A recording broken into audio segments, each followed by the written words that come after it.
Well, officials in North Florida and the Panhandle are asking non-emergency drivers to stay off the roads. Freezing rain and ice have closed schools and roads, including 200 miles of I-10 from Gadsden County to the Florida-Alabama border.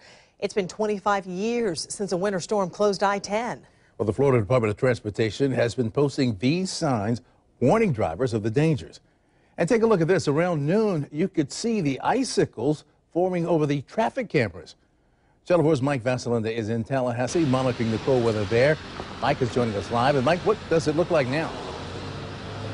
Well, Rob, the temperature here is still cold. The temperature has been hovering just around freezing all day long. And that temperature, as you heard, has not been good for motorists, causing bridges to freeze. Since this time last night, the Florida Highway Patrol says they worked more than 150 accidents on Interstate 10 between Tallahassee and Pensacola. They prompted them to close the highway. And the news now is that it's likely to stay closed until Friday. In what's being called the storm of the decade, Winter Storm Leon closed nearly 200 miles of Interstate 10 from west of the state capital to Pensacola. Florida Highway Patrol Captain Mark Welch blames icy conditions. The bridges are icing over and people aren't recognizing the ice, and when they hit it, they lose control of their cars and end up crashing. So you're seeing more accidents?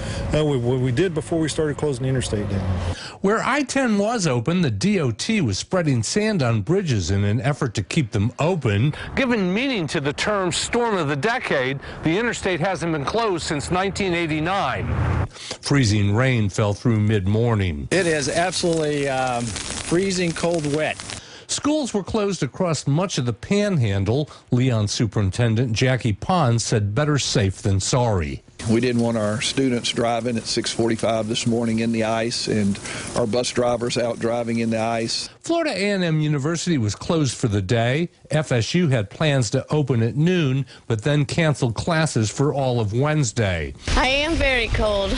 We found FSU student Amy Katzman, who grew up in the Panhandle, freezing as she waited for a bus. So you're from North Florida. Have you ever seen this in your life that's cold like this? Or?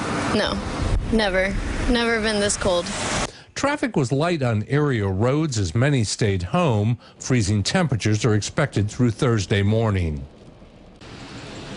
Now, not only is it expected to freeze all the way tonight, it's expected to dip well into the low 20s.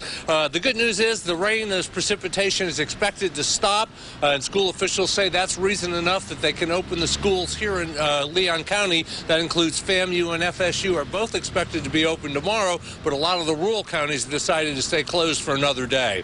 Reporting live in Tallahassee, Mike Vasalinda, Channel 4, the local station. Well, Mike, that's good news for the schools, but what about businesses?